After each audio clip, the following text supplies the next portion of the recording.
National media के सामने धांधली के इशू को बहुत बड़े पैमाने पर उठाने वाले हैं।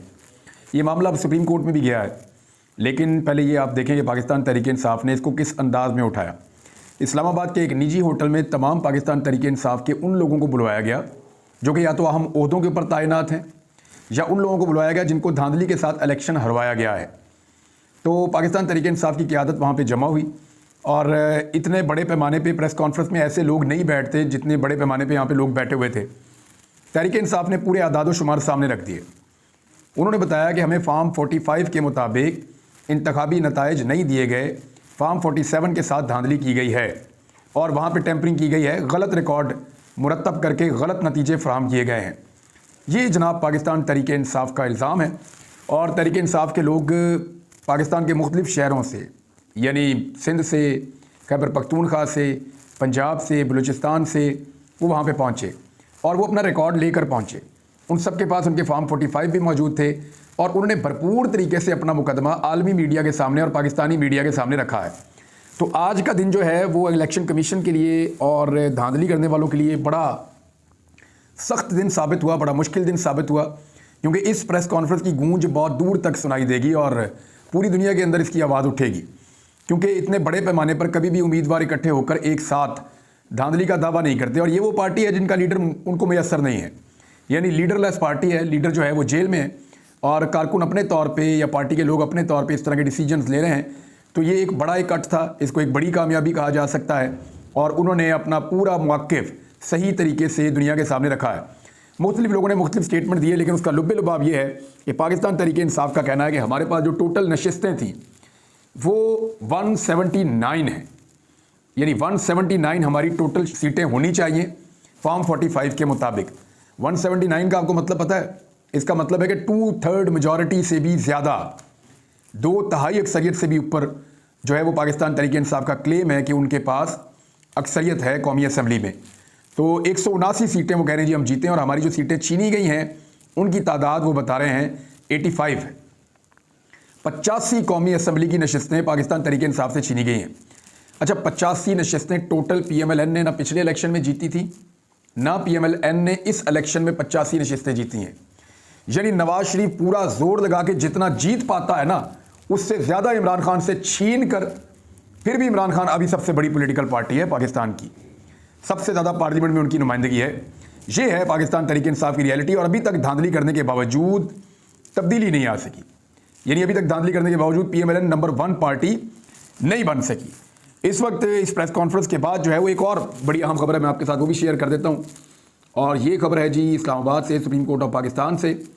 खबर ये बताती है कि 8 फरवरी के जो इंतखाबात हैं उनको कलअदम करार दिया जाए। ये एक दरख्वास्त दायर की गई थी सुप्रीम कोर्ट ऑफ पाकिस्तान में, और 3 रुकनी बेंच है जो जस्टिस कादी फ़ाइज़ ईसा साहब की सरबराही में इस मुकदमे को सुनेगा। अली खान नामी शहरी है जिसने ये दरख्वास्त दायर की। उसने कहा जी 8 फरवरी का इंतखाब जो है उसे कलअदम करार दें, फारिग कर दें उस इंतखाब को। वजह यह है कि उसके अंदर बहुत ज़्यादा धांधली हुई है और इस वक्त तक जो रिज़ल्ट हैं वो इस खबर के अंदर लिखे हैं। लेकिन एक्चुअली बात यह है कि 8 फरवरी का इंतखाब क्या चलता रहेगा या फारिग हो जाएगा, मेरे ख्याल में कुछ भी कहना कबल अज़ वक्त है। जो मुझे दिखाई दे रहा है वो ये है कि पाकिस्तान तहरीक इंसाफ के लोग मुख्तलिफ जगहों पे भागते रहेंगे, दर दर भटकते रहेंगे और कोशिश करते रहेंगे, निज़ाम के साथ टक्कर मारते रहेंगे, और एक वक्त आएगा कि उनको इंसाफ मिलना शुरू हो जाएगा। देखिए, मैं कभी भी मायूस नहीं होता और अदलिया से तो बिल्कुल मायूस नहीं होता। देर ब देर आपको इंसाफ मिल जाता है। अभी मिलना ज़रा मुश्किल है, आने वाले दिनों में मिल जाएगा।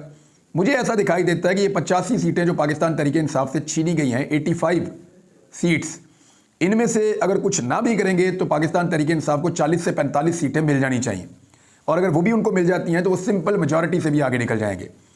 तो इस सूरत हाल का फ़ायदा पाकिस्तान तहरीक इंसाफ को वफाक में होगा और शहबाज शरीफ की हुकूमत गिर सकती है।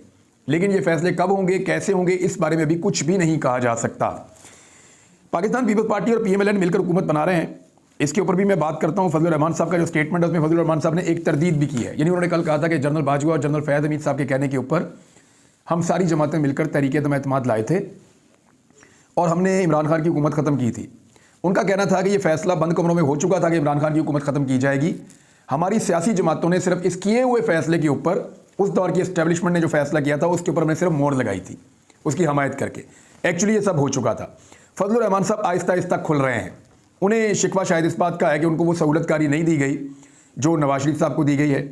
उन्हें शायद शिकवा इस बात का है कि वो जहन बना चुके थे कि शायद वो सदर पाकिस्तान बनेंगे, लेकिन वो नहीं बन पाए। बहुत बड़ा एहतजाज भी किया है मुख्तलिफ जमातों ने, और ये एहतजाज हुआ है हाईवे के ऊपर M9 पे। बहुत बड़ी तादाद में वहाँ पे मुजाहिरीन मौजूद थे धांधली के खिलाफ। तो धांधली के खिलाफ आज 2 बड़े इवेंट हुए हैं। एक इवेंट जो धांधली के खिलाफ हुआ है वो M9 के ऊपर हुआ है मोटरवे पे, और वहाँ पे जुमे की नमाज के जो मनाजिर हैं वो ऐसा लगता है बहुत बड़ी तादाद में लोग हैं, तो लोग लाजमन जब उनके साथ धांधली होगी तो लोग सड़क पे आएंगे ना। और दूसरा जो है वो पाकिस्तान तहरीक इंसाफ की प्रेस कॉन्फ्रेंस है। इसके बाद तहरीक इंसाफ ने अनाउंस भी कर रखा है कल के दिन के लिए कि वो एक बड़ा एहतजाज करेंगे मुल्क भर में धांधली के खिलाफ। तो आज उन्होंने अपना मौक़िफ़ जो है वो कौम के सामने रखा है, ना सिर्फ कौम के सामने बल्कि दुनिया के सामने रखा है आलमी मीडिया के ज़रिए से। अब आ रहे हैं पीपल्स पार्टी ने क्या मांगा। पीपल्स पार्टी जो है वो चाहती है कि चेयरमैन सेनेट उनका अपना बन जाए, यानी यूसुफ रज़ा गिलानी साहब अगर कौमी असम्बली की नशिस्त रखते हैं तो फिर वो स्पीकर कौमी असम्बली बन सकते हैं, लेकिन उन्हें शायद ये कहा गया है कि आप चेयरमैन सेनेट की तैयारी करें। वो चेयरमैन सेनेट बनेंगे, कौमी असम्बली की नशिस्त छोड़ेंगे। वैसे भी वो सीट धांधली ज़दा सीट करार दी जा रही है पाकिस्तान तहरीक इंसाफ की जानिब से, वहाँ दोबारा इलेक्शन हो जाएगा। और जो स्पीकर कौमी असम्बली वाला मामला है वो भी पाकिस्तान पीपल्स पार्टी चाहती है उनको मिले, और इस पर वो खुर्शीद शाह साहब को शॉर्ट लिस्ट कर चुके हैं।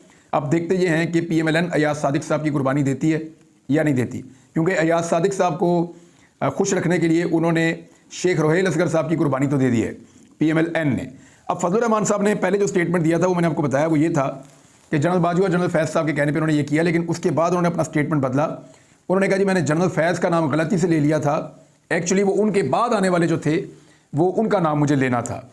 तो उनके बाद आने वाले आप सब जानते हैं कि मौजूदा जो DGISI हैं उनके ऊपर फजलुर रहमान साहब का ये एलिगेशन है, और उनका ये कहना है कि ये सारा कुछ जो हुआ इमरान खान के खिलाफ तहरीक अदम एतमाद का मामला, इस मामले के अंदर इस्टेब्लिशमेंट इन्वॉल्व थी, और इमरान खान साहब का जो मौक़िफ़ है कि उनको निकाला गया और ये फैसले बंद कमरों में हुए, तो फजलुर रहमान साहब ने उस मौक़िफ़ के ऊपर स्टैम्प कर दिया। वो ये कह रहे हैं कि बिल्कुल ठीक कह रहे हैं।